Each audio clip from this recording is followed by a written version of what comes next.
Kolkata case में आज एक बेहद महत्वपूर्ण और चौंकाने वाला खुलासा हुआ है जिसने पूरे देश को हिलाकर रख दिया है। प्रिंसिपल संदीप घोष की पत्नी ने एक ऐसा बयान दिया है जिससे इस जघन्य अपराध का रहस्य सुलझ गया है। उनके बयान के बाद सीबीआई ने तुरंत और निर्णायक कार्रवाई की है।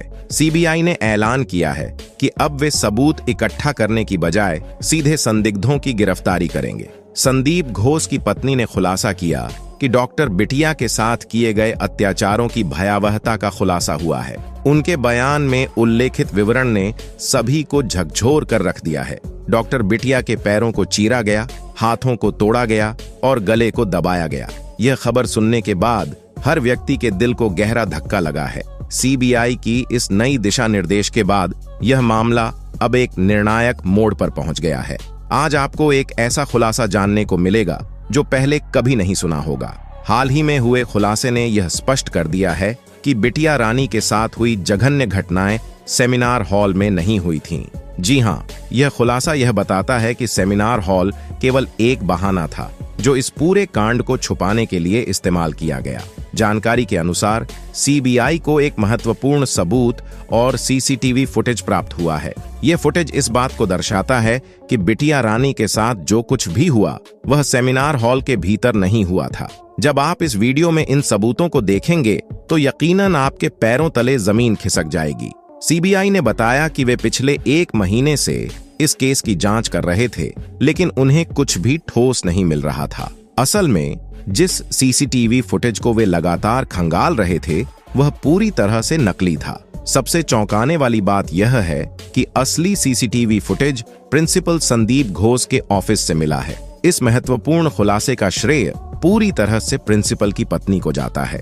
उन्होंने सीबीआई के सामने जो फुटेज का क्लिप सौंपा उसने पूरे मामले को पूरी तरह से स्पष्ट कर दिया है।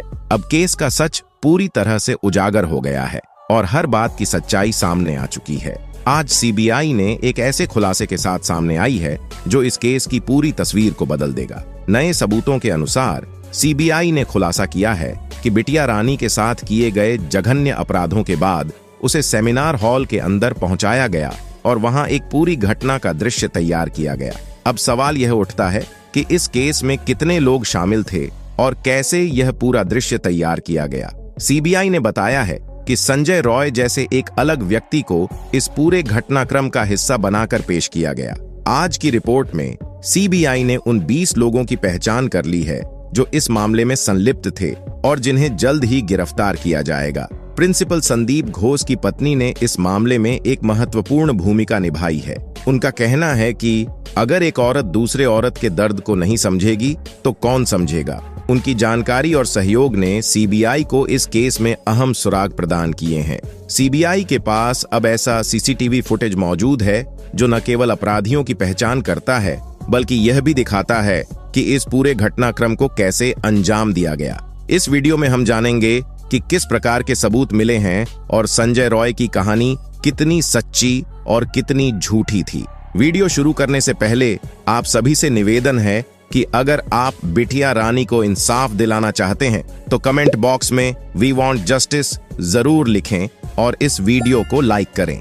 आपका एक लाइक न केवल हमारे प्रयासों को समर्थन देगा बल्कि यह भी दर्शाएगा कि करोड़ों लोग बिटिया रानी के साथ खड़े हैं। बेटी को लगेगा मेरा परिवार, मेरे माँ बाप आज मेरे लिए न्याय की जो लड़ाई लड़ रहे हैं उसमें मैं वह अकेले नहीं बल्कि भारत के हर एक भाई बहन मौजूद हैं। तो तुरंत चैनल को सब्सक्राइब करके और इस वीडियो को लाइक करके बिटिया रानी को अपनी सच्ची श्रद्धांजलि अर्पित करें। तो सीबीआई पिछले 1 महीने से कोलकाता केस की गहराई से जांच कर रही थी, लेकिन इस पूरे मामले की कुंजी प्रिंसिपल संदीप घोष की पत्नी के हाथ में थी। उन्होंने हाल ही में खुलासा किया है कि उनके पास एक अत्यंत महत्वपूर्ण सीसीटीवी फुटेज है जो पूरे केस को पूरी तरह से स्पष्ट कर देगा। जानकारी के अनुसार जब संदीप घोष सुबह अस्पताल पहुंचा था तो उस समय का फुटेज सीबीआई के हाथ में था, लेकिन इसके अलावा एक और फुटेज सामने आया है जो इस केस की दिशा को बदल सकता है। रिपोर्ट से पता चलता है कि बिटिया रानी के साथ किए गए जघन्य अपराध वास्तव में सेमिनार हॉल में नहीं हुए थे। सीबीआई ने हॉल की पूरी जांच की और वहां जो दृश्य पाए गए वे इस धारणा को मजबूत करते हैं कि घटना हॉल में नहीं घटी थी इस नए फुटेज के आधार पर सीबीआई ने खुलासा किया है कि हॉल में केवल ऐसा दृश्य तैयार किया गया था जिससे यह आभास हो कि सारी घटनाएं यहीं पर घटी हों। अब इस फुटेज के माध्यम से सीबीआई के पास वह सबूत हैं जो इस केस की सच्चाई को उजागर करेंगे और पूरा मामला स्पष्ट हो जाएगा। सीबीआई के सामने पेश किए गए सबूत संजय रॉय को फांसी की सजा दिलवाने के लिए पर्याप्त नहीं थे, जिससे जांच एजेंसी दुविधा में थी कि आखिर ऐसा क्या है जो इस केस में छूट रहा है। अब एक नई और महत्वपूर्ण जानकारी सामने आई है जो पूरे मामले की तस्वीर को बदल सकती है। रिपोर्ट्स के अनुसार बिटिया रानी के साथ किया गया जघन्य अपराध सेमिनार हॉल में नहीं बल्कि प्रिंसिपल संदीप घोष के ऑफिस के अंदर हुआ था। जैसे ही यह अपराध ऑफिस के अंदर हुआ, बिटिया रानी को तुरंत खींचकर सेमिनार हॉल में ले जाया गया। वहां एक जानबूझकर तैयार किया गया दृश्य स्थापित किया गया ताकि यह प्रतीत हो कि सारी घटनाएं हॉल में घटी हों। ऑफिस को पूरी तरह से धोने और साफ करने के लिए पानी, फिनाइल और अन्य केमिकल्स का इस्तेमाल किया गया। पूरी रात इसे अच्छे से धोया गया और फिर सेमिनार हॉल में एक नकली दृश्य तैयार किया गया, जैसे एक फिल्म की सेटिंग होती है। संदीप घोष ने संजय रॉय को इन जघन्य कार्यों को अंजाम देने के लिए प्रेरित किया, जिसमें बिटिया रानी को पीटना, उसके अंगों को तोड़ना और अन्य अमानवीय कृत्य शामिल थे। संजय रॉय को इन कार्यों का अभ्यास कराया गया ताकि वह जांच के दौरान सही विवरण दे सके। इसके बाद जब सीबीआई ने जांच की तो उन्हें संजय रॉय के कथनों के आधार पर यह सत्यापन प्राप्त हुआ कि हाँ, यह सब कार्य सही तरीके से किए गए थे। संदीप घोष ने इस केस के पोस्टमार्टम रिपोर्ट आने से पहले ही दुनिया को यह बताने का प्रयास किया कि यह एक आत्महत्या का मामला है ताकि मामले की सच्चाई को छुपाया जा सके। इस तरह से पूरे मामले को गढ़ने और सच्चाई को छुपाने की एक पूरी योजना बनाई गई थी। हालिया खुलासों ने इस मामले की गंभीरता को और बढ़ा दिया है। प्रारंभिक रिपोर्टों के अनुसार बिटिया रानी की मौत को आत्महत्या के रूप में प्रस्तुत किया गया था, लेकिन बिना पोस्टमार्टम रिपोर्ट के यह दावा कैसे किया जा सकता है? प्रारंभिक संकेतों से ही यह स्पष्ट था कि यह घटना आत्महत्या की नहीं बल्कि एक संगठित अपराध की थी। यह हत्या की एक सुनियोजित साजिश का परिणाम प्रतीत होती है, जिसे आत्महत्या का रूप देने की कोशिश की गई। जब यह केस सामने आया तो इसे दबाने की हर संभव कोशिश की गई। ऐसा लगता है कि संदीप घोष ने इस अपराध को छुपाने के लिए अपने वफादार सहयोगी संजय रॉय को पैसे दिए और निर्देशित किया कि वह घटनाओं को उसी तरीके से प्रस्तुत करे जैसा उसे बताया गया था। संजय रॉय को यह आश्वासन दिया गया था कि यदि वह इस सब को सही तरीके से निभाएगा तो संदीप घोष उसे भी सुरक्षा प्रदान करेगा और मामले को संभाल लेगा। पुलिस को बुलाकर जो दृश्य प्रस्तुत किए गए वे उन लोगों से भरे हुए थे जो जांच प्रक्रिया में शामिल थे। हालांकि डिप्टी एएसपी और ईएसपी ने यह दावा किया कि वहां मौजूद लोग पूरी तरह से उचित थे और जांच में उनकी उपस्थिति वैध थी। दूसरी ओर एक और मार्मिक और चौंकाने वाली खबर आई है। पीड़िता की मां ने स्पष्ट आरोप लगाया है कि पुलिस ने उस दिन ही इस केस को दबाने का प्रयास किया था जब वह अपनी बेटी को देखने गई थी। इस दर्दनाक घटना को समझने की कोशिश करें। पीड़िता की मां को फोन पर कुछ और जानकारी दी गई, जबकि वास्तविकता बिल्कुल अलग थी। जब वह पहुंची तो उसे अपनी बेटी से मिलने के लिए 3 घंटे तक इंतजार कराया गया। यह स्थिति न केवल पीड़िता की मां के लिए अत्यंत कठिन थी, बल्कि यह पूरी जांच प्रक्रिया की गंभीरता को भी दर्शाती है। इस घटना ने दर्शाया कि न्याय की खोज में पीड़िता के परिवार को किस हद तक कठिनाइयों का सामना करना पड़ा।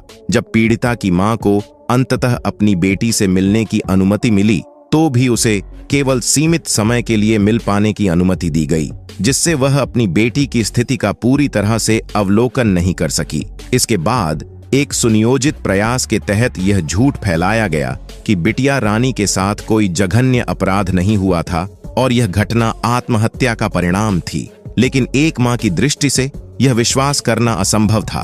पीड़िता की मां ने बताया कि जब उन्होंने अपनी बेटी से आखिरी बार बात की थी तो वह खुश और स्वस्थ थी। परिवार में शादी की तैयारियां चल रही थीं और उनके लिए लड़के खोजे जा रहे थे। अचानक ऐसी स्थिति में बदल जाना असंभव लगता है।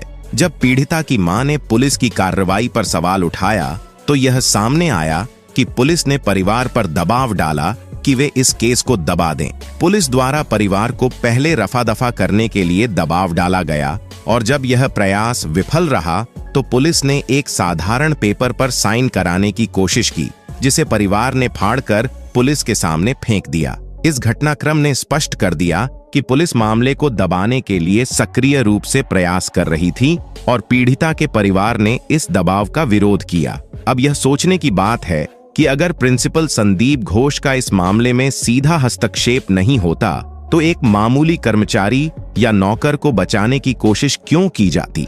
संदीप घोष एक मेडिकल कॉलेज के प्रिंसिपल के रूप में कई उच्च स्तरीय अधिकारियों के समान शक्तियों और संसाधनों के साथ आते हैं। यह स्थिति यह दर्शाती है कि इस मामले में कुछ गहराई से जुड़ी हुई बातें हैं और यह घटना एक सामान्य स्कूल की घटना से कहीं अधिक जटिल और गंभीर है। इस प्रकार यह स्पष्ट हो जाता है कि प्रिंसिपल संदीप घोष के पास केवल एक साधारण शिक्षा का पद नहीं था, बल्कि उनके पास पर्याप्त संसाधन और प्रभाव थे जो इस केस की जटिलता को बढ़ाते हैं। यह मामले की गंभीरता को स्पष्ट रूप से इंगित करता है और यह भी दिखाता है कि इस केस में किसी शक्तिशाली व्यक्ति के बिना ऐसा साथ दिए ऐसा संभव नहीं था। एक मेडिकल कॉलेज का प्रिंसिपल अपने संस्थान के एक वॉलंटियर के लिए इतना बड़ा जोखिम क्यों उठाएगा, यहाँ तक कि पुलिस पर दबाव डालकर पैसे देकर उसे बचाने की कोशिश करेगा और केस को रफा दफा करने के प्रयास करेगा। यह सवाल स्वाभाविक रूप से उठता है कि पोस्टमार्टम रिपोर्ट के बिना ही वह आत्महत्या का दावा क्यों करेगा, जबकि उसकी अपनी नौकरी भी दांव पर लगी हुई है। यदि आप इन सभी घटनाओं को जोड़कर सोचें तो यह स्पष्ट हो जाता है कि मामला जितना सीधा प्रतीत होता है उतना है नहीं। प्रिंसिपल संदीप घोष की पत्नी ने जो सीसीटीवी फुटेज प्रदान किया है वह इस मामले की गंभीरता को उजागर करता है। इस फुटेज में स्पष्ट रूप से देखा जा सकता है कि घटनाएं कैसे घटित हुईं और किसने क्या किया।